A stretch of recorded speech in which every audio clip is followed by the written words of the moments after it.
Bonjour à tous, merci de vous joindre à nous aujourd'hui. Je m'appelle Sofia Sprekman-Cineiro, je suis secrétaire générale de CARE International et membre du conseil d'administration de l'International Budget Partnership.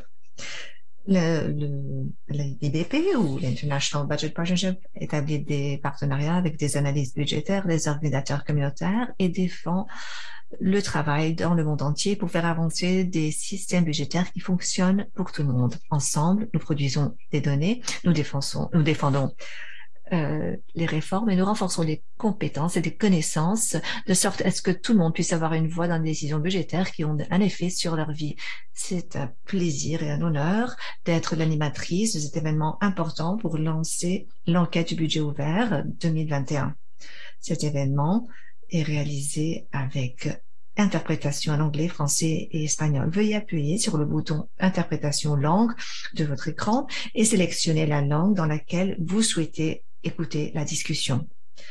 Nous sommes ravis d'avoir avec nous aujourd'hui des leaders du gouvernement et de la société civile pour parler de la façon dont l'investissement dans les systèmes de finances publiques redevables peut être une proposition gagnante qui aide les pays à mieux gérer des ressources rares et à reconstruire le contrat social entre l'État et les citoyens. Nous aurons un discours principal d'une grande militante sociale en Inde. Nous aurons les résultats des 120 pays de l'enquête sur le budget ouvert et un débat de haut niveau. Nous vous encourageons à rejoindre la conversation via Twitter, @OpenBudgets ou #OpenBudgets, et nous avons l'intention de répondre aux questions pendant et après l'événement. Nous nous tournons maintenant vers notre intervenant liminaire, Aruna Roy, militante sociale indienne de renommée mondiale, qui prononcera l'allocution principale. Elle sera suivie d'une présentation d'Angèle Garg et enfin d'une discussion de haut niveau avec des réformateurs. Aruna, c'est un honneur et à vous.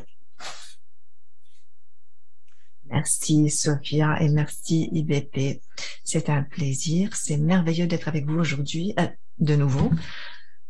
Il y a 30 ans, je représente donc une organisation de travailleurs. Nous allons commencer cette lutte. Nous travaillons sur la pauvreté. Nous avons élaboré 2 slogans. Premièrement, le droit de savoir et le droit de vivre. Un autre slogan qui a été diffusé dans mon pays entier se traduit à notre argent, c'est nos comptes. Il s'agit de principes qui sont centraux à la pratique démocratique et à la justice. Il y a 11 ans, je suis venue à Dar es Salaam pour faire un discours liminaire chez IBP, IBP inspiré par ces slogans et les effets dans ce monde, affecté de façon si négative par cette pauvreté. Devant ces régimes auxquels nous faisons tous face, ces slogans ont de plus en plus d'importance. Je reviens à ce forum dans un monde bien plus hostile pour dire que le mouvement de transparence et de redevabilité, ce forum où je prends la parole, devient encore plus critique et pertinent aujourd'hui. Avec les résultats de l'enquête sur le budget ouvert que nous avons envoyé, nous avons une revue d'où nous en sommes avec ces principes importants, le droit de savoir et le droit conséquent de savoir. Parce que je pense que les budgets ne sont pas des informations exotiques ou ésotériques. Il s'agit d'informations qui sont apparentées à l'argent qui nous sera affecté. Il est très important que nous les comprenions. La démocratie contemporaine s'est transformée d'une tendance positive vers des efforts créatifs pour la gouvernance ouverte, axée sur les citoyens, à une ère d'opacité, d'évasion, de surveillance, incapacitant les droits démocratiques des citoyens. Ça arrive partout dans le monde. Il y a des lois draconiennes. Cela diminue les droits des militants et a handicapé la possibilité d'avoir une autocorrection dans la société. Au début, il y avait un espoir d'un partage entre les gouvernements et la société civile fondé sur une compréhension que la démocratie devait être plus participative. La citoyenneté a commencé à être définie, a été mesurée par la lentille de la transparence, de la redevabilité, de la participation. La dernière décennie, néanmoins, a vu l'émergence de systèmes de transparence et de redevabilité donc, qui ont été travaillés par la société civile pour impliquer cette redevabilité des formations progressives telles que l'IVP et autres qui ont émergé, qui ont donné une orientation au gouvernement progressif. Tout cela était un phare d'espoir. Il est important de comprendre que sans ces outils citoyens, les citoyens n'auraient pas eu accès à ce rêve d'une société ouverte. En fait, cette lutte n'a pas été facile. La peur de l'interrogation par les gouvernements, donc l'impunité des gouvernements a rendu beaucoup de gouvernements, donc, a fait en sorte que ces leaders ont reculé de leurs engagements. Souvent, il y a la promesse implicite du partage de pouvoir avec le monde, ce qui est vraiment implicite à une démocratie, et le rechignement de faire face à l'examen public, les événements contemporains. Le monde, il y a des défis énormes dans les pays et des conflits au sein des pays. Tout cela affecte et menace la démocratie. La gestion des soins médicaux pendant la pandémie a souligné le besoin d'un partage économique accru et d'un système de partenariat au niveau de la gouvernance où le peuple a son mot à dire dans la gouvernance et la prestation de services de base. Le besoin des soins de santé universels au pic de la pandémie a vraiment soulevé ces questions à un niveau tout à fait nouveau. Beaucoup de personnes ont perdu leur vie à cause des faiblesses des gouvernements et dû au manque d'information. Avec cette redevabilité publique, la pandémie aurait dû nous donner un moment pour une réflexion. Malheureusement, cela n'a pas eu lieu. Les questions sont souvent laissées sans réponse. Alors, avec la pandémie, les vaccins, tous les efforts du gouvernement ont vraiment souligné le besoin accru pour la transparence. Alors, cette enquête du budget ouvert, il faut vraiment un investissement accru dans ces gouvernements redevables. Le processus de décider un budget s'il y a un engagement public pour inclure les opinions du peuple, si ce budget garde ses promesses, est vraiment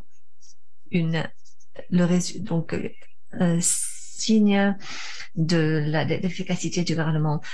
La technologie est utilisée comme masque. Il y a des technologies telles que Pegasus qui sont utilisées pour contrôler l'accès aux informations des plus petites unités de gouvernement aux plus grandes politiques. Dans la séparation de la transparence, les gouvernements atteignent un double propos, recueillant des données qui ne peuvent pas être étudiées pour suivre au nom de la sécurité nationale et lutter contre la corruption, mais utilisant cette information pour promouvoir l'investissement privé. Et en dépit de cela, les gouvernements parlent une langue que ces droits devraient être sacrés. Mais quand même, et ils parlent avec deux langues et il faut préciser cela. Il faut que notre voix soit protégée. Même les ISC ont été compromis dans beaucoup de pays. Il y avait des lois qui les ont empêchés de fonctionner de la bonne manière. Donc, nous avons besoin des structures internationales ouvertes aux citoyens. Et pour cette raison-là, l'OBO 2021 a démontré que c'est très important d'investir dans les budgets ouverts.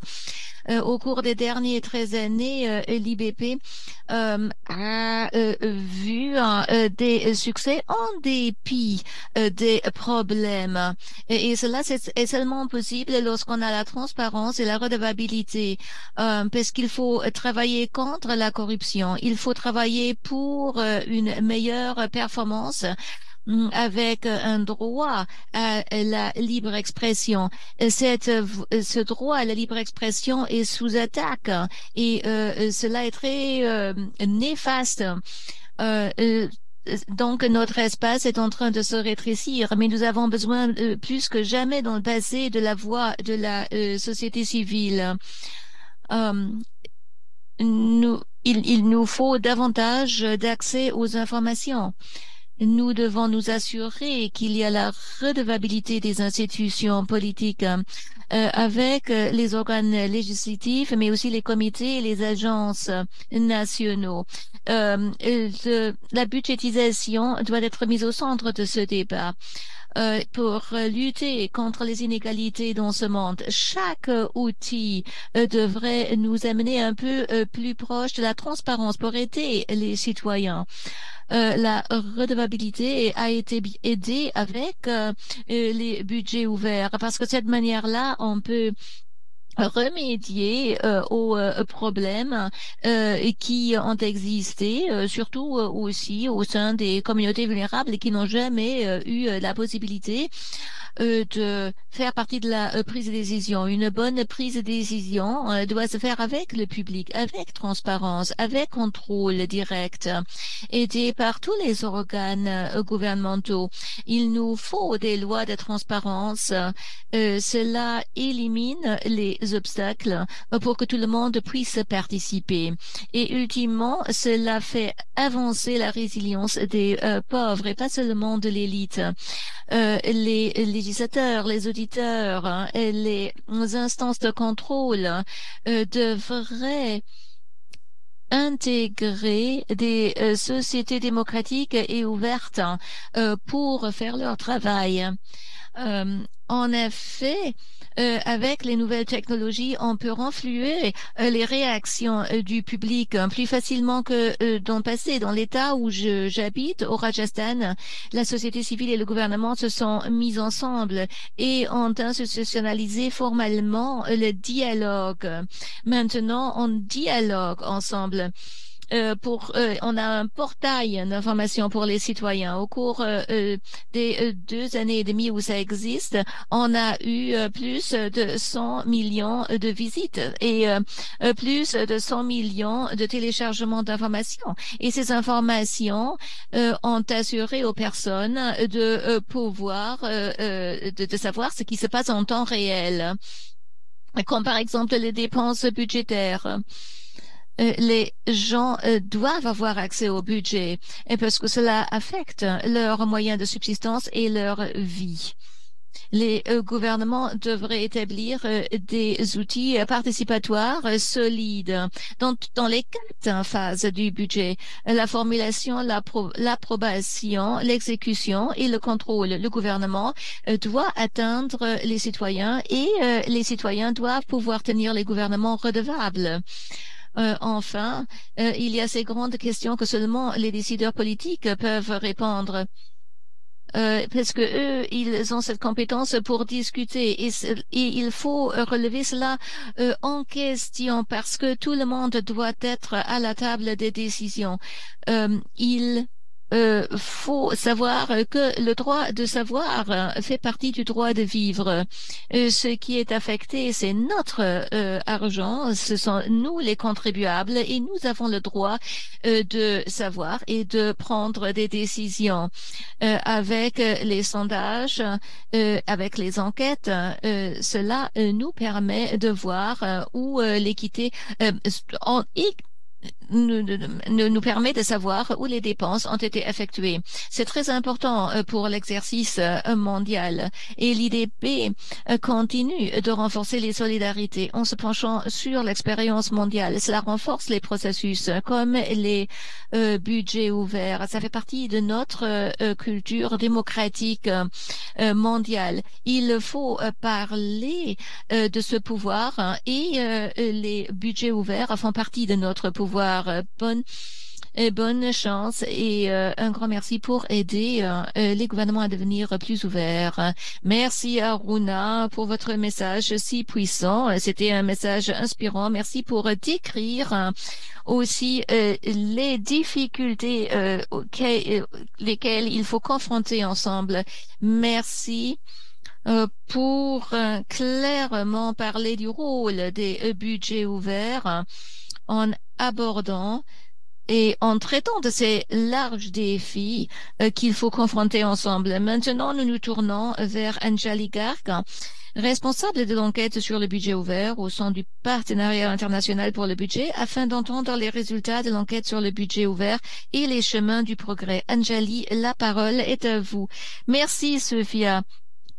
Moi, je suis ravie pour ce résumé. La dernière enquête a été lancée et la pandémie a montré l'inégalité. Lorsque nous allons contrecarrer ces défis, les gouvernements doivent travailler ensemble pour contrecarrer les difficultés. Nous sommes demandés si les gouvernements ont maintenu leur redevabilité. Nous savons que c'est très important pour les efforts de redressement, surtout pour ceux qui sont le plus dans le besoin. À l'IBP, nous avons produit l'enquête sur le budget ouvert depuis 16 ans et même nous avons été surpris par les résultats les plus récents. Nous avons constaté que si les systèmes de redevabilité dans le monde restent faibles, la pandémie n'a pas réduit à néant les gains durement acquis en matière de pratiques budgétaires transparentes et redevables dans le monde entier.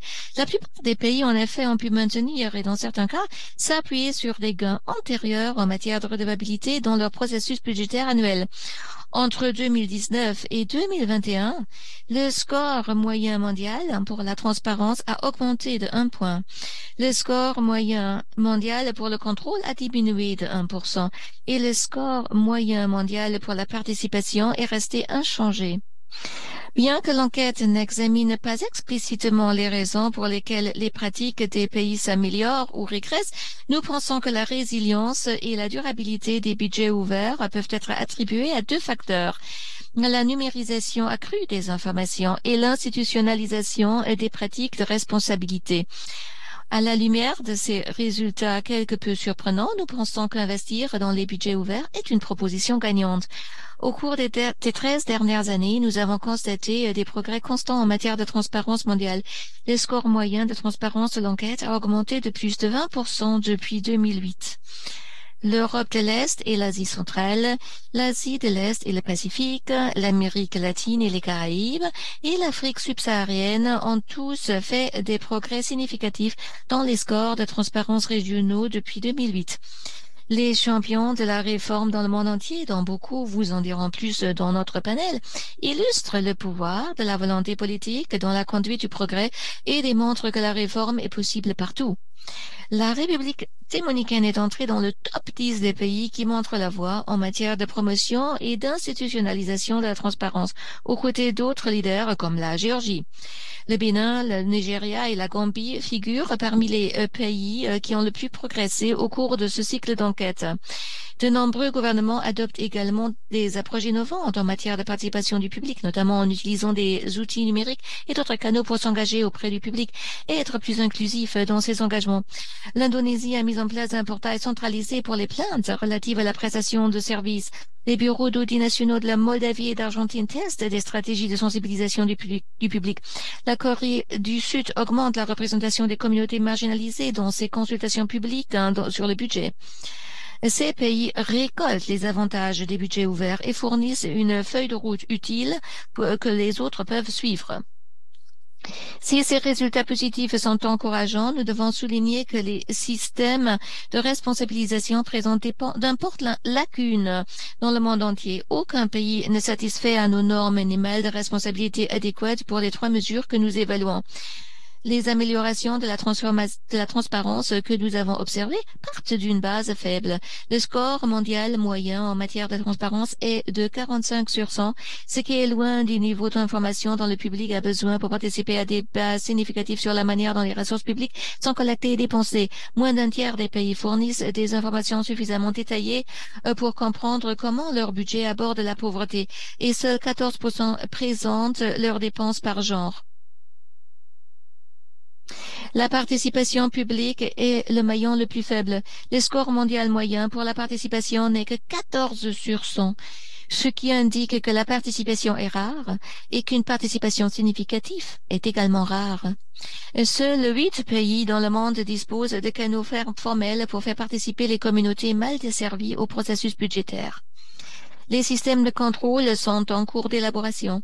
Le score moyen du contrôle législatif a légèrement baissé à 47 sur 100 en raison de l'agitation politique, de la pandémie et des excès de l'exécutif. Le score moyen pour le contrôle de l'audit reste inchangé à 63 sur 100. Mais de sérieux défis subsistent. La plupart des dirigeants ne se sentent guère obligés de mettre en œuvre les recommandations des audits, ce qui mine l'influence des auditeurs. Le statu quo ne suffit pas. En regardant vers l'avenir, nous devons nous demander ce que nous pouvons faire en tant que réseau de champions du budget ouvert pour encourager davantage de pays à emprunter les voies du progrès. C'est pourquoi nous renouvelons notre appel à l'action et exhortons les gouvernements à s'engager publiquement à atteindre les objectifs suivants. Renouveler le contrat social en créant des occasions significatives et inclusives de faire participer le public à l'ensemble du processus budgétaire. Limiter les excès et les abus de l'exécutif en améliorant le contrôle, notamment lors de l'exécution du budget. Lancer une course vers le sommet en divulguant des informations plus nombreuses et de meilleure qualité sur les budgets prévus et exécutés et sur les risques liés à la dette et aux finances. Institutionnaliser les réformes de responsabilisation en tant que caractéristique permanente des systèmes budgétaires. Au sein du partenariat international pour le budget, nous ferons notre part pour fournir des espaces où les fonctionnaires, la société civile et d'autres praticiens peuvent continuer à se réunir pour s'engager dans l'apprentissage par les pairs et faire progresser les bonnes pratiques. Merci de vous joindre à nous aujourd'hui pour faire avancer ce travail. Nous vous invitons à lire notre rapport, à interagir avec nos données, à rejoindre notre appel à l'action en visitant notre site web www.internationalbudget /budget sondage ou enquête. Nous espérons que notre conversation motivera d'autres voies de progrès. Merci. Merci Anjali pour ce résumé des résultats et des recommandations de l'enquête sur le budget ouvert. Maintenant, nous souhaitons nous engageons avec vous tous et réaliser un sondage. Voyons un peu où aimeriez-vous le plus voir des améliorations. Nous avons cette question. Où vous voulez voir des améliorations dans les budgets ouverts? Et j'espère que vous allez voir le sondage apparaître sur l'écran, mais c'est formidable, le voilà. Donc la question, encore une fois, où aimeriez-vous voir le plus des améliorations dans les budgets ouverts? Plus adéquats. Est-ce que vous voulez avoir des informations budgétaires plus opportunes, plus complètes et plus précises sur les plans budgétaires ou des informations budgétaires plus opportunes, plus complètes et plus précises sur l'exécution du budget, une participation publique plus inclusive ou un rôle plus important des institutions législatives et d'audit national? Alors, voyons un peu les résultats de ce sondage. Et comme vous le voyez ici, exécution et participation semblent être les domaines où la plupart d'entre vous pensent que nous devons faire des progrès plus importants. Et puis la participation et puis euh, l'inclusion. Merci pour votre participation. Vous voyez les barres sur l'écran. Maintenant, on va passer à notre vers le panel panel de haut de niveau et écouter les perspectives de plusieurs parties prenantes.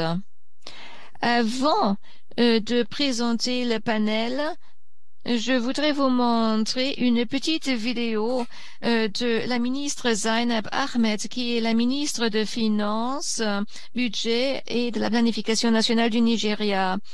Elle avait voulu être ici avec nous, mais elle a dû participer dans un autre événement très urgent.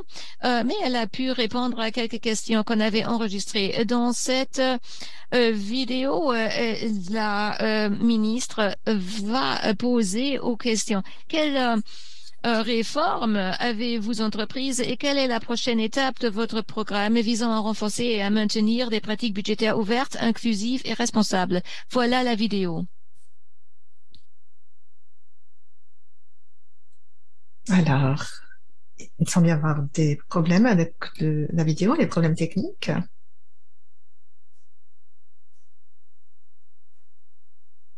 Donc, j'aimerais commencer en décrivant le succès du Nigeria.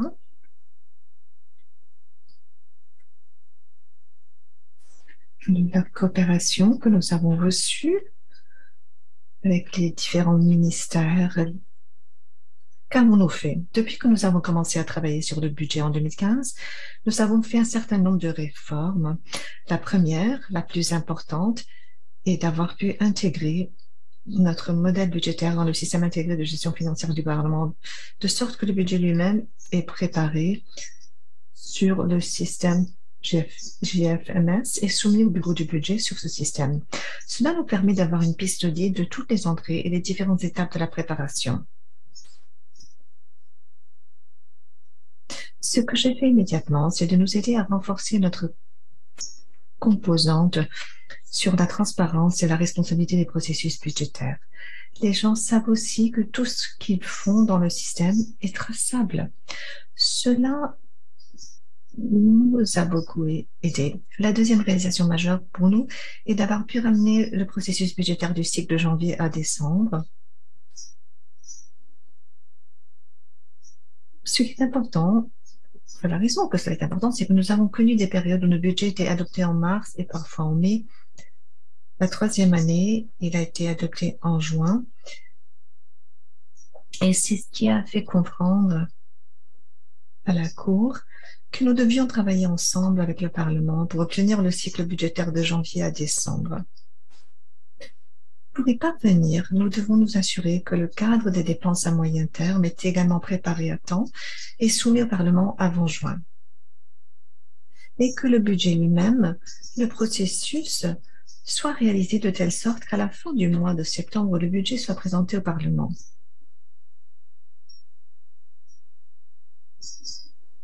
Donc, dans le processus du budget, nous avons consulté le public et les ministères, les départements, les agences pendant la préparation, après que l'interface ait été soumise, après que le budget ait été soumis. Et nous exposons également le budget aux présentations du budget au public. Cela rehausser le pouvoir des citoyens pour être à même de poser des questions sur le processus et les données que nous utilisons comme base pour le budget et même sur le budget en tant que tel. Cela a été un travail difficile et assidu, mais cela a également été très bénéfique et très intéressant.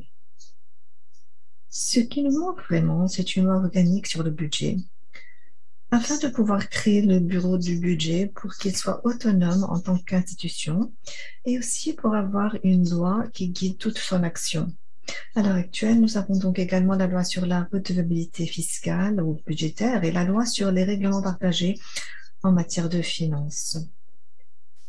Le bureau du budget n'est pas une institution à part entière et cela a des conséquences. Cela signifie que le service public peut à tout moment retirer ce personnel de son poste ou vous en affecter de nouveau. Et vous devez alors continuellement essayer de former des gens et de les amener à un certain niveau. Et après un certain temps, ils partent. C'est donc un problème que nous essayons de résoudre en mettant en place une loi organique sur le budget.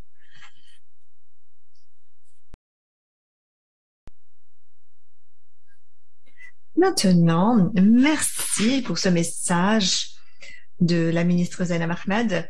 Nous nous tournons maintenant vers nos distingués orateurs pour en savoir plus sur ces réformes et les moyens d'aller de l'avant.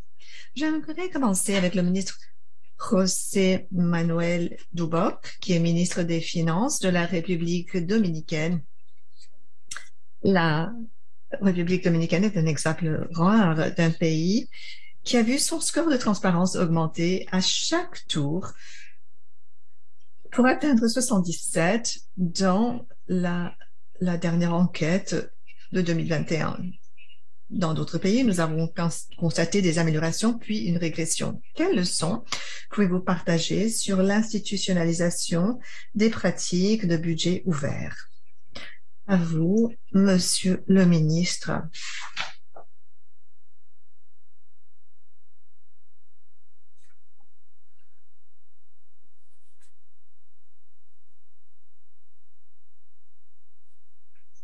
Merci, Sophia.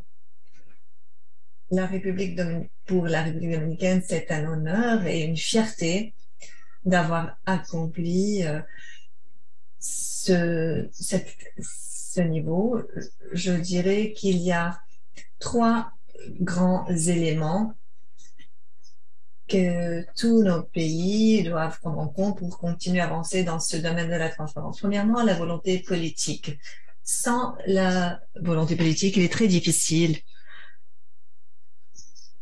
de montrer des avancées dans un domaine si complexe et si délicat comme celui-ci. Et en fait, la République dominicaine, vous l'avez dit au début, depuis plusieurs années maintenant, marque des avancées dans ce domaine de la transparence. Mais avec la pandémie et la COVID, cela a vraiment été une épreuve importante parce que comme dans beaucoup de pays, les priorités n'étaient pas forcément le budget, mais plutôt comment s'attaquer à la pandémie. Et toute la concentration était vraiment contrer la pandémie. Mais en dépit de cela, et avec cette volonté politique que j'ai évoquée auparavant, nous avons mis en œuvre rapidement des éléments tels que des rapports sur les dépenses, tout ce qui avait trait à la COVID pour donner une transparence aux citoyens. Ces ressources sont recueillies par les impôts et sont la propriété des citoyens. Et puis là, vous avez cette question de la volonté publique. Pour la pandémie, nous n'avons pas laissé de côté cette idée de la transparence. Le deuxième élément qui, à mon avis, a trait à cette croissance institutionnelle et l'accroissement des compétences. Nous avons accru la séquence des rapports budgétaires avec une plus grande désagrégation et différents titres. Nous avons réalisé des rapports sur les dépenses hebdomadaires avec tous les niveaux de détail disponibles sur le processus budgétaire et cette augmentation, cette croissance institutionnelle est accompagnée par le soutien de la société civile et des citoyens. Et donc, avec l'objectif d'accroître la participation de cette société civile, de ces citoyens dans ce processus budgétaire pour leur donner vraiment une voix accrue dans le développement du budget. Le troisième élément que je dirais a été clé dans ce progrès si important que nous avons vu, c'est vraiment le domaine de la technologie, de l'utilisation de la technologie, des médias sociaux, des réseaux sociaux, comme une façon d'atteindre la population.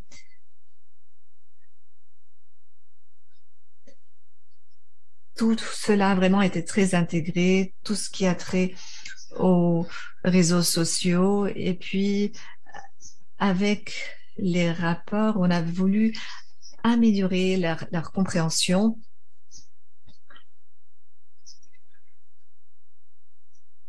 Et donc, ces rapports ont tendance à être plus économiques que d'accès sur les informations.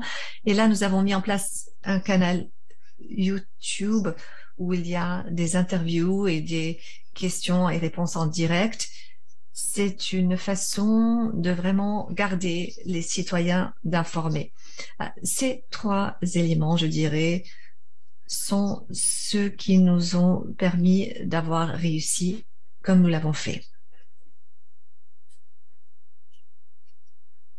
Merci beaucoup, Monsieur le ministre. José Manuel Duboc. Maintenant, j'aimerais passer au ministre Sacha Koutsitili, ministre des Finances de Géorgie. La Géorgie est désormais le pays le mieux classé en matière de transparence dans l'enquête de cette année. Son score a augmenté de plus de 30 points depuis 2008. Nous avons également constaté une amélioration dans les trois piliers de notre enquête, transparence, contrôle et participation. Quels sont les avantages, cher ministre, avez-vous avec ces pratiques budgétaires ouvertes et responsables? À vous.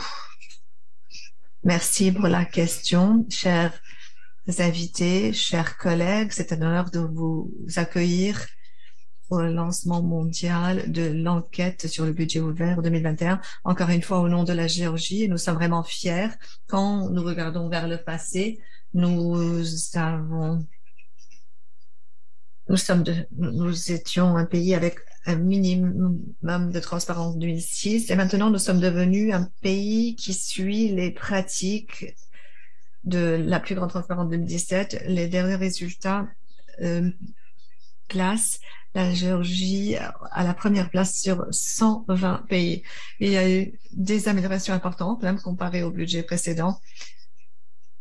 En dépit des contraintes liées à la COVID, nous avons maintenu ce travail avec notre personnel pendant 2 ans. Alors, le score le plus élevé qui confirme le progrès que nous avons réalisé nous donne une raison d'être fiers, mais en même temps, il y a une reconnaissance des résultats que nous avons accomplis. Cela est vraiment dû à notre sens de motivation, de responsabilité. Et donc, nous voulons à tout prix confronter les défis qui demeurent. Pendant la dernière décennie, la Géorgie est passée par des réformes sérieuses dans la gestion des finances publiques. La Géorgie suit donc ce budget ouvert. Nous faisons régulièrement l'auto-évaluation PFA avec les instruments tels que le FT, le PIMA par le Fonds monétaire. Les recommandations du budget ouvert nous ont guidés pour pouvoir nous développer, surtout dans l'espace de la participation des citoyens. La priorité de la transparence est celle de la Géorgie. Jusqu'en 2020, cela a été le plus grand défi et cela a causé des fluctuations au niveau national. La pandémie a également mené vers une récession.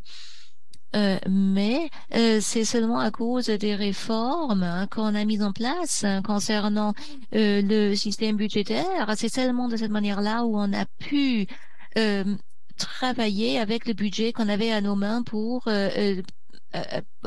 aider tous les citoyens. Nous avons des réglementations en place. Les mécanismes pour ajuster la loi du budget nous aident à distribuer entre les programmes. Et nous avons aussi des sous-programmes où on peut mobiliser des ressources supplémentaires pour financer toutes les mesures avant que les budgets soient exécutés. Donc, tout se passe comme il faut. Euh, Ceci, comme je viens de le dire, c'est très important pour les pratiques du budget, même en cas de pandémie où l'état d'urgence avait été déclaré dans le pays. C'était le secteur public qui pouvait travailler avec notre budget, mais on avait eu beaucoup de chance d'être appuyé par les organisations internationales dans ce processus, pas seulement financièrement, mais aussi avec l'expertise technique, ce qui joue un rôle beaucoup plus large dans le renforcement des capacités. C'est très important de stimuler les réformes pour aller dans la bonne voie. Je voudrais encore une fois remercier vous, la Banque mondiale, USAID, euh, le Royaume-Uni, le GITS et tous les autres partenaires pour la confiance que vous avez mis dans nous. Merci beaucoup, docteur Koutisvili. Et maintenant, c'est notre plaisir pour souhaiter la bienvenue à Monsieur Boudianjo, le ministre des Finances de la Moldavie. Nous avons vu que vous avez davantage d'informations financières disponibles pour informer un débit. Comment est-ce que c'est possible que la société civile et le gouvernement peuvent-ils utiliser l'enquête sur le budget ouvert pour guider les efforts de réforme dans tout l'écosystème de la responsabilité? Vous avez la parole. Merci. C'est un plaisir pour moi d'être ici au nom du ministre de Finances. Au nom de Monsieur Boudianchi, je vous félicite pour cet événement, pour avoir organisé ces présentations et pour avoir invité les intervenants. C'était très intéressant pour moi pour partager les expériences des autres pays, la Géorgie, la République dominicaine. Et c'était très important pour moi. C'était intéressant cette présentation et ce sera très intéressant de suivre vos efforts concernant le budget ouvert.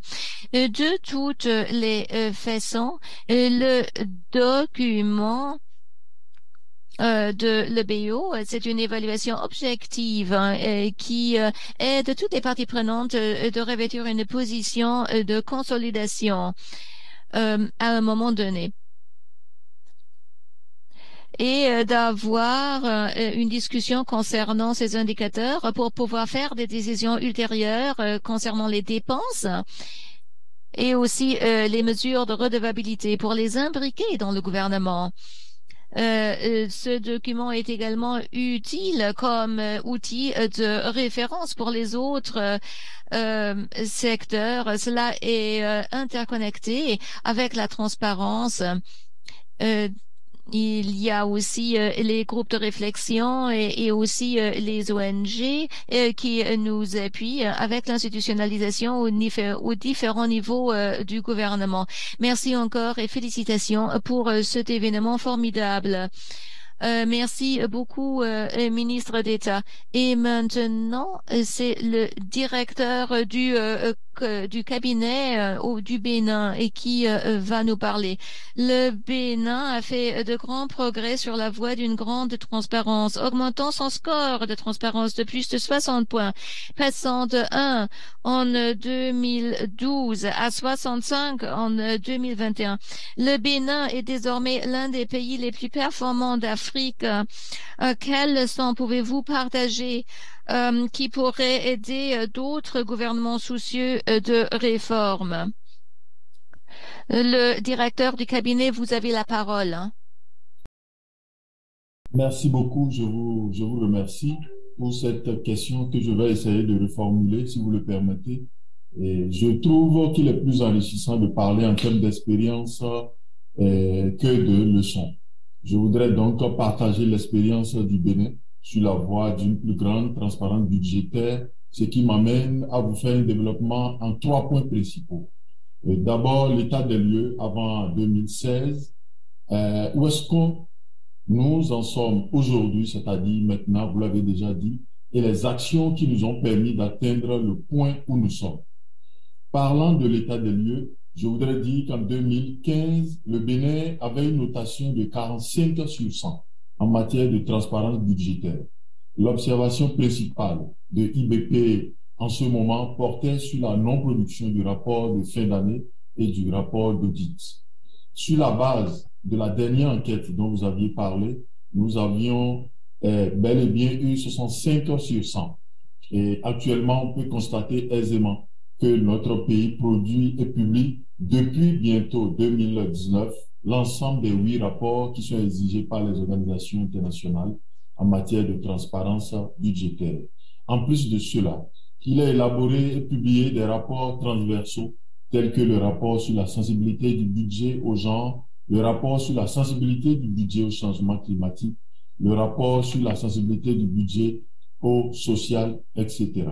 Donc, notre parcours en matière de transparence budgétaire est primo parti d'une volonté politique au plus haut niveau, parce que le président Patrice Talon, le chef de l'État, a annoncé déjà depuis 2016 un vaste programme de réformes qui concernait aussi bien la réforme des finances publiques que la transparence budgétaire. Donc, cette volonté politique a insufflé plusieurs actions de réforme. Je vais rapidement décrire les actions menées en partant d'une définition de la transparence budgétaire par un universitaire que vous connaissez peut-être bien, il s'appelle Nikes Médé, dans son ouvrage intitulé Finances publiques, espace UMOA. Et dans cet ouvrage, l'auteur définit la transparence budgétaire à travers 4 niveaux d'exigence. Les discussions préalables avec les citoyens, l'information du Parlement, l'information du citoyen et bien sûr l'exigence comptable.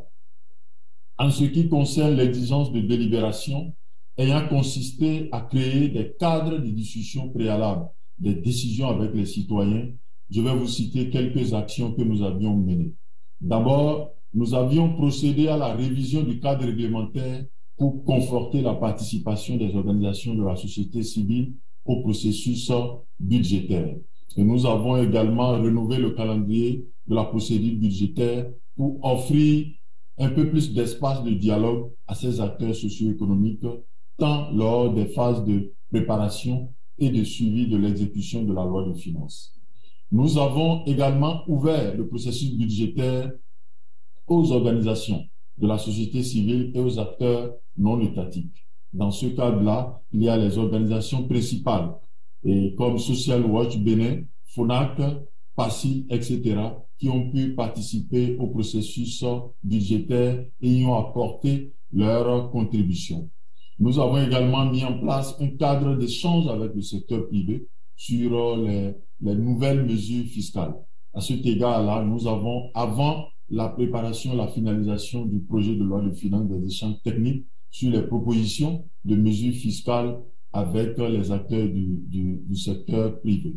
Nous avons également mis en place un cadre de travail avec la fêtière des collectivités locales, c'est-à-dire l'Association nationale des communes sur les nouvelles mesures fiscales, surtout les mesures qui les intéressent. Nous avons aussi mis en place un cadre de concertation avec les organisations sociales, les centrales syndicales, pour discuter avec eux les propositions budgétaires. Maintenant, concernant le deuxième volet, c'est-à-dire l'exigence d'information du Parlement qui vise en fait à mettre cette institution en capacité de prendre des décisions en toute connaissance de cause sur les actions suivantes ont été menées. Nous produisons régulièrement des informations pour pouvoir alimenter le débat d'orientation budgétaire. Le débat d'orientation budgétaire est le débat qui ouvre la phase terminale du processus budgétaire où, avant le 30 juin de chaque année, nous discutons déjà des orientations du budget avec le Parlement. Nous avons également la production effective de toute la documentation budgétaire en annexe du projet de loi de finances, nous avons beaucoup de documents qui permettent à notre Assemblée nationale de pouvoir examiner tous les éléments du budget et poser des questions en conséquence. Nous produisons également et nous communiquons régulièrement sur des rapports en cours d'année sur l'exécution du budget. Pour ce qui concerne l'exigence d'information du citoyen, qui vise à rendre accessible l'information financière aux citoyens, je peux énumérer quelques actions que nous avons menées. Nous avons mis en place depuis 2021, dans le cadre du projet que vous connaissez bien, Fiscal Openness Accelerator, du Global Finance Initiative for Fiscal Transparency et International Budget Partnership, une plateforme interactive avec les citoyens au moyen de l'outil Boost Pro, que vous savez bien est un mécanisme en pays de promotion de la participation publique au processus budgétaire. Et ce exercice offre la possibilité de télécharger sur les téléphones, les Android et de programmer des activités à suivre. Nous avons également mis en place depuis 2006 une unité entière pour piloter l'amélioration de la transparence budgétaire et de la communication. Et je peux dire que cette unité est dédiée au suivi de la mise en œuvre du plan d'action annuel pour l'amélioration de la transparence budgétaire, la participation publique et la redevabilité. Et autre chose que nous avions fait dans ce cadre-là, il y a la création d'un site Internet qui est exclusivement dédié à la publication périodique des données budgétaires et financières. Cela nous permet également de publier systématiquement en ligne les informations. Et quelque chose de spécial que nous avons fait également, c'est la traduction dans les langues nationales des principaux rapports sur la transparence budgétaire. Au total, je peux dire, il y a 8 de nos langues nationales les plus représentatives qui ont été utilisées pour la traduction des documents que nous avons partagés au sein du public. Il y a eu également des supports audio que nous avons rendus disponibles et qui se retrouvent sur le site web de la Direction générale du budget et sur les réseaux sociaux. Nous avons eu également l'opportunité d'organiser quelques foires sur la transparence budgétaire, bien sûr, à l'intérieur du pays. Et à l'occasion de ces événements-là, la participation a été mise à rude épreuve où les participants ont eu à poser des questions. Ça a été l'opportunité pour nous également de vulgariser à travers les radios communautaires. Pour finir, maintenant, je vais vous parler de l'exigence comptable qui est mise en place pour une meilleure sincérité des comptes, surtout en exécution, que nous avons pu matérialiser par un certain nombre d'actions. La première action, c'est bien sûr la création et l'opérationnalisation de la Cour des comptes. Cette Cour a été créée depuis 2019 et en 2021, nous avons entamé l'opérationnalisation de cette Cour des comptes. Vous savez bien qu'en termes de reddition des comptes, cette Cour est l'institution supérieure et la plus compétente en cette matière. Nous avons également opéré une démarche volontariste envers certains partenaires techniques et financiers à travers la soumission à divers mécanismes d'évaluation de la qualité de la gouvernance financière. À ce propos, nous avons eu des agences de notation qui ont pu faire des notations pour le Bénin, Standard & Poor's, Fitch et puis autres. Nous avions pu faire également l'évaluation FTA du FMI, l'évaluation de la méthodologie de la transparence fiscale. Nous avions fait plusieurs éditions de l'évaluation PIMA qui s'est matérialisée par des progrès successifs et nous avons été soumis également à des évaluations selon la méthodologie de l'USAID, de la Banque mondiale. Pour finir, nous nous sommes engagés volontairement vers la conclusion de plusieurs programmes avec le Fonds monétaire international. En 2016, on l'avait déjà fait et maintenant, nous venons de conclure un programme avec eux. Pour résumer, parmi ces éléments, et ce sera ma conclusion à cette question, ce qui a été le plus important à nos yeux, c'est la volonté politique et le soutien politique. Cette volonté politique d'autant plus importante et nécessaire qu'elle a donné à toute l'administration publique l'impulsion nécessaire pour pouvoir mener en toute confiance et sérénité les différentes réformes qui ont été initiées. Je vous remercie.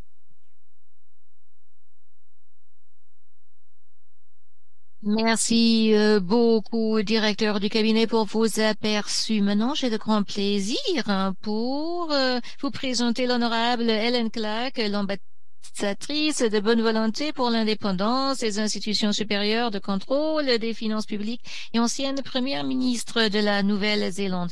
Notre enquête sur le budget ouvert montre que si de nombreux pays ont réussi de maintenir leurs gains en matière de transparence, le contrôle législatif s'érode. Et dans certains pays, la surenchère de l'exécutif a sapé l'impact des auditeurs indépendants. Ces résultats sont conformes au rapport de l'évaluation mondiale de l'initiative de développement de l'INDOSAI, qui a constaté que l'indépendance et les contraintes de ressources restent un obstacle pour les institutions supérieures de contrôle ou ISC. En tant qu'ambassadrice de bonne volonté pour l'indépendance des ISC, quels sont vos objectifs pour renforcer l'indépendance des bureaux d'audit nationaux? Que peuvent faire de plus les donateurs et les institutions multilatérales pour soutenir ce programme? Honorable Helen Clark, la parole est à vous. Merci pour la question et tous les problèmes et les défis ne sont pas des défis nouveaux. C'est la raison pour laquelle Indosai a fait leur travail. Ils m'ont demandé de faire ce travail d'ambassadrice de bonne volonté. J'ai travaillé longtemps dans cette transparence et également lorsque j'ai travaillé comme ancienne ministre en Nouvelle-Zélande, bien sûr, la transparence et la redevabilité faisaient partie de ce programme, mais également l'initiative avec les gouvernements m'a mis dans une bonne position. C'est très important d'avoir un système qui fonctionne très bien concernant la redevabilité. Cela comprend d'avoir un contrôle indépendant du budget et des dépenses. Et c'est ce que font les ISC. Ce qu'on voit maintenant, c'est qu'en général, ces institutions ont un bon fonctionnement. Et au cours de la pandémie, là, on a vu que de l'argent a été transféré ici et là. Et Kristalina Georgia et de l'IMF a dit il faut dépenser ce qu'il faut pour passer à travers cette période très difficile, mais il faut bien sûr garder bien les reçus. Ça, c'était très important d'avoir les reçus. Alors, les ISC doivent faire l'audit de ce travail. Mais l'indépendance des institutions de contrôle au monde entier est remis en question. Cela va d'une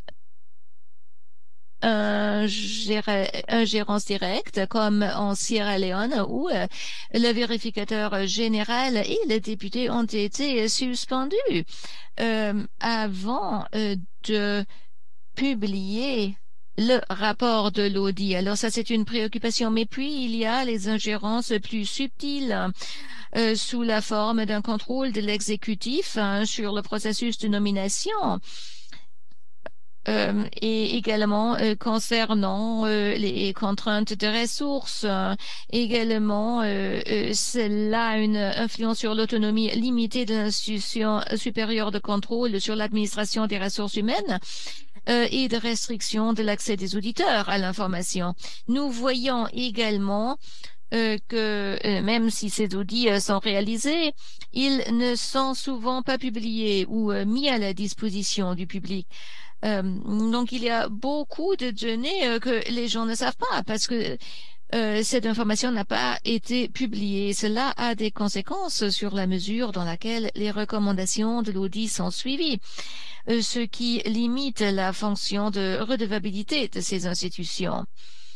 Nombre de ces défis ont été exacerbés pendant la pandémie quand de nombreuses ISC ont vu leur budget réduit. des fermetures ont eu un impact sur l'accès à l'information et moins d'audits ont été publiés et suivis. Les institutions supérieures de contrôle sont censées exercer un contrôle indépendant sur la manière dont les gouvernements gèrent les fonds publics. Moi, je me rappelle bien de ce point-là de ma vie publique en Nouvelle-Zélande et il est essentiel de garantir cette indépendance. Il y a toujours ce problème. Il faut se mettre début lorsqu'on menace l'indépendance de ces indépendances, parce que il faut que ces ISC aient la possibilité de fonctionner. L'Intosai, c'est une coopération des donateurs de l'Intosai est une coopération entre les institutions supérieures de contrôle et la communauté de développement, y compris les donateurs multilatéraux et bilatéraux, qui jouent un rôle en fournissant un financement et un soutien au renforcement des capacités des institutions supérieures de contrôle. Grâce à cette coopération, les ISC sont à la fois fournisseurs et bénéficiaires du soutien au renforcement des capacités. On a écouté de la Géorgie aujourd'hui. L'ISC de la Géorgie est un exemple d'institution supérieure de contrôle qui participe elle-même à divers programmes tout en partageant avec d'autres institutions les enseignements tirés de son propre cheminement vers le progrès. Nous constatons également que l'audit indépendant réalisé par l'Institution nationale d'audit suprême est de plus en plus souvent inclus comme une condition liée auprès des institutions financières internationales, comme récemment avec le financement d'urgence de la COVID-19. Encore une fois, lorsque ce financement est fait, alors c'est très important d'avoir des poids et des contrepoids en place et une liste de vérification. Mais ce qui est également important, c'est le fait d'avoir une ISC forte et indépendante est essentiel pour établir la confiance entre les gouvernements et leurs citoyens. Et c'est là où je vois le contrôle de la société civile qui consiste à exiger plus d'informations des gouvernements en demandant des audits, en utilisant les informations qui sont incluses et en faisant pression sur les gouvernements pour qu'ils suivent les recommandations des audits. Et la société civile joue un rôle clé à jouer en plaidant pour l'indépendance juridique des ISC. Les processus de l'IATA dans chaque pays qui met en œuvre les normes, c'est un peu comme une convention. Ces processus génèrent énormément de données, des données avec le flux des recettes, aussi avec les contenus des sous-traitants, avec la propriété et pour les ISC. Et qui sont intéressés à suivre le flux de l'argent, ces données sont très, très importants. Et nous encourageons les ISC, les comités parlementaires, les médias d'utiliser cette information pour rendre les gouvernements redevables. C'est leur fonction. Et on ne veut pas que les données soient sous-utilisées. Non, ces données doivent être utilisées de la manière adéquate. Merci beaucoup pour ces aperçus si importants. Ce sont des aperçus très profonds. Et comme on n'a plus beaucoup de temps à à nos mains, je vous demande tous de faire une petite table ronde éclair. Donc, je donne 2 minutes à chaque intervenant. Je vous demande quelle est l'étape suivante sur votre calendrier au fur et à mesure où vous essayez de renforcer des pratiques budgétaires ouvertes, redevables. Voilà la question pour les ministres des différents pays. Monsieur Duboc, est-ce que vous pouvez nous donner un sens dans juste 2 minutes ce que vous allez faire prochainement pour promouvoir des pratiques ouvertes inclusives du budget?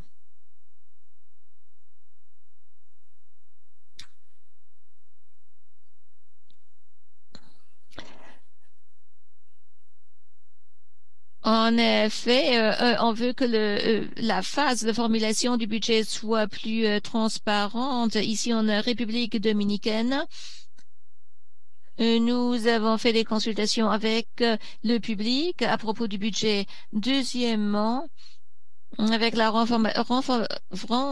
renforcement de la collaboration de la société civile. Ici, on travaille ensemble avec les ministres de la planification. On a fait organisé des débats sur le territoire en 2002 à peu près 94 ou 95% des investissements inclus dans le budget étaient le résultat d'un processus de priorisation. Et nous l'appelons le Conseil du développement provincial. Ce travail se fait au niveau des provinces.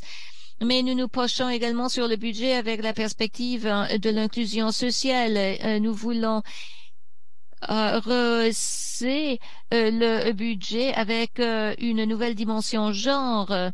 Et finalement, nous devons approfondir davantage les mécanismes de divulgation des informations budgétaires et les mécanismes dont je parle.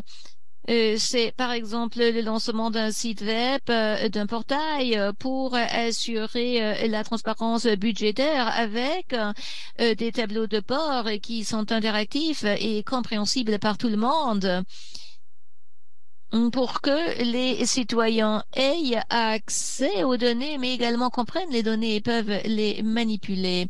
Un grand merci.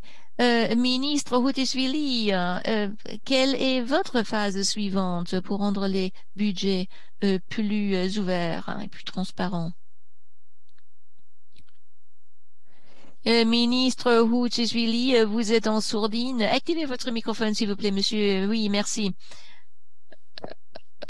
Nous avons cette approche avec les réformes, c'est-à-dire on surveille les réformes, on fait le suivi des réformes et on adapte les stratégies. Nous avons réalisé les réformes PEFA en 2020-2021 et nous avons également préparé notre auto-évaluation concernant le genre.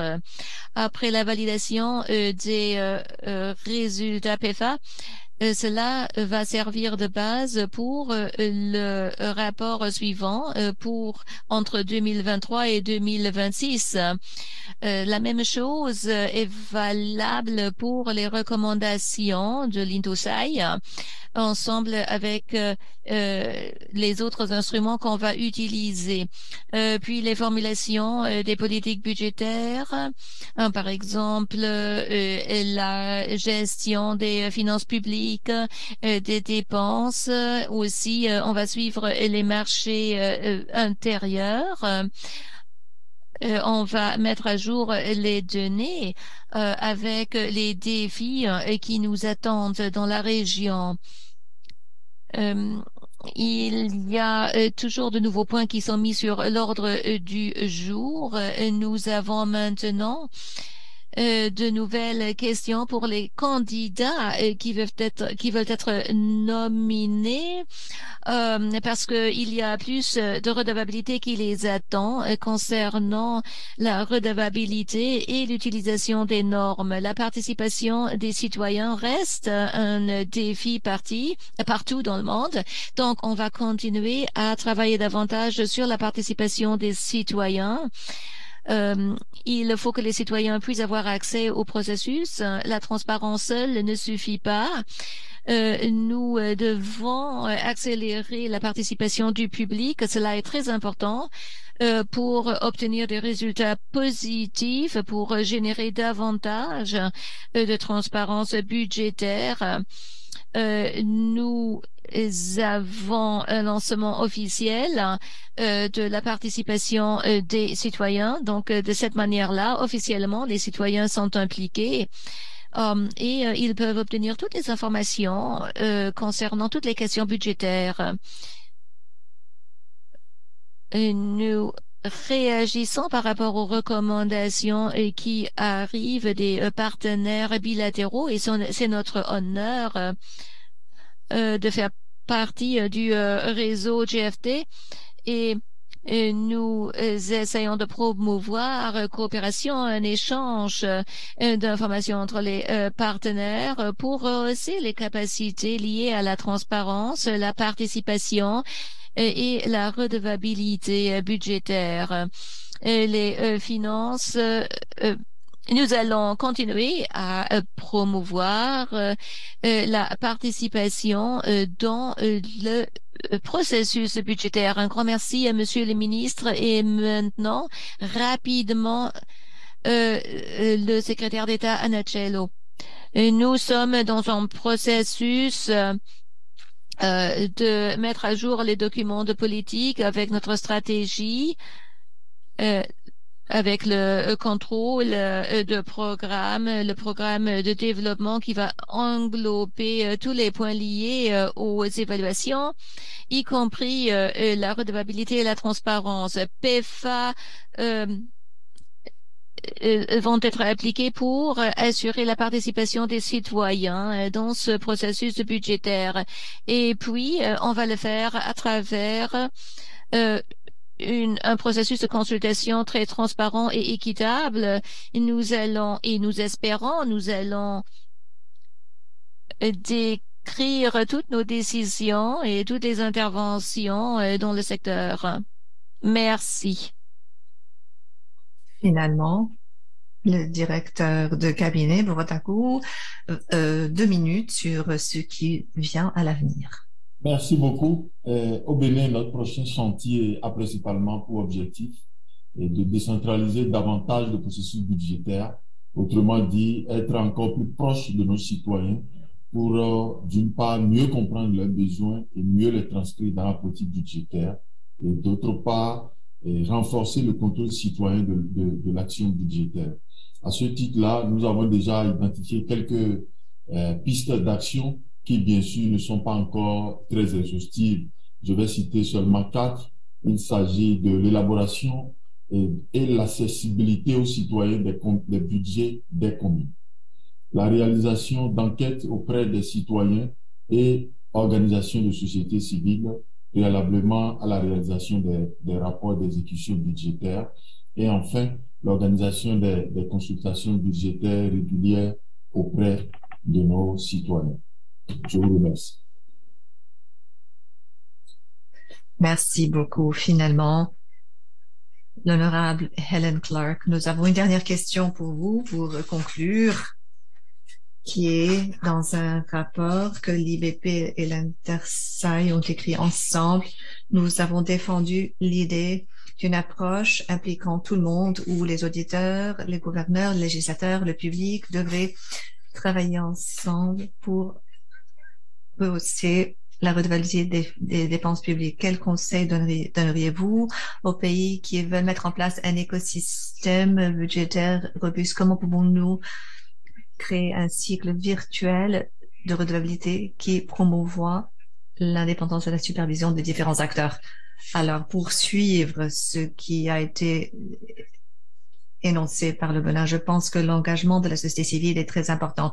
Et je sais, par exemple, qu'autre part dans le monde, dans l'Amérique latine, il y a des ISC qui œuvrent pour faire en sorte que la société civile s'engage dans les domaines qui sont sélectionnés pour les contrôles et la mise en œuvre des contrôles et des audits. Alors, si la société civile est impliquée avec sa voix dans le plaidoyer, cela pourrait accroître l'impact que les audits des dépenses publiques auraient et mener à une amélioration de la prestation des services publics. Je pense qu'il serait aussi utile d'avoir une redevabilité plus robuste et une communication et collaboration plus robuste entre les ISC, par exemple, ou l'interaction des parlements avec les ISC. Quand je faisais partie du Parlement de la Nouvelle-Zélande, nous aimions vraiment ces rapports du budget, du bureau des budgets. C'était vraiment le fond de nos discussions avec les différents parties. Alors, il est important de comprendre le pouvoir des informations pour rendre redevable le gouvernement. Ce n'était pas simplement les membres de l'opposition au Parlement, c'était aussi les membres du parti au pouvoir qui voulaient savoir la vérité de ce qui se passait, avec les dépenses publiques. Je pense qu'au niveau mondial, je soulignerai l'importance de la coopération entre les différentes initiatives. Dans l'espace de la transparence, nous avons bien sûr cette enquête sur le budget ouvert. Vous avez le partenariat du gouvernement ouvert. Vous avez l'initiative de la transparence dans les industries extractives qui travaillent sur la redevabilité et la transparence dans le secteur donc pétrolier et autres.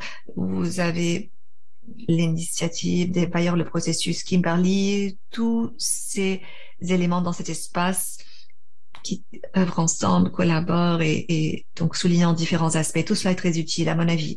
Mes félicitations sur cette enquête sur le budget ouvert. Je pense que cela met à disposition encore plus d'informations utiles pour le public quant au progrès et aux défis. Merci beaucoup, Madame Clark. Maintenant, pour revenir au foyer, nous allons encore entendre le public. Une enquête rapide pour vous et nous espérons que vous verrez cela sur vos écrans.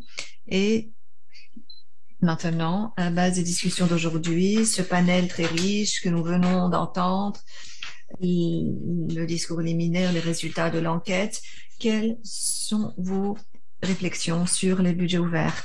Les options sont: je me sens plus informée, je suis motivée, je veux m'engager dans les discussions des politiques nationales, je suis vraiment enthousiaste quant à faire partie de l'appel à l'action, et voyons les résultats. Et ce qui n'est pas surprenant, le public est motivé de faire tout cela, rester plus informé, de s'engager aux discussions des politiques nationales et de faire partie de l'appel à l'action. Vous voyez toute cette activité sur vos écrans et les résultats de ce sondage. Continuez à nous envoyer vos réponses, particulièrement l'appel à l'action et toutes ces actions, en fait, sont les résultats avec le plus d'intérêt. Merci beaucoup de votre engagement. Merci à tous nos intervenants aujourd'hui. Merci pour l'engagement du public. Il s'agit de moments difficiles. Mais alors que nous faisons face à la crise, nous constatons également que les systèmes de finances publiques ouverts et redevables sont une proposition gagnante. Les résultats de l'EBO et les intervenants présents aujourd'hui ont renforcé la possibilité qu'un monde plus transparent et redevable est possible et que des gains réels sont réalisables. Nous avons entendu les engagements des gouvernements. La prochaine étape est de s'assurer qu'ils sont partagés au niveau national et que les gouvernements travaillent main dans la main avec toutes les parties prenantes pour tenir ces engagements. Pour y parvenir, nous devons agir collectivement.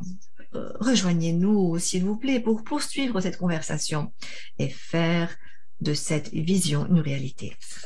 Merci pour votre participation aujourd'hui.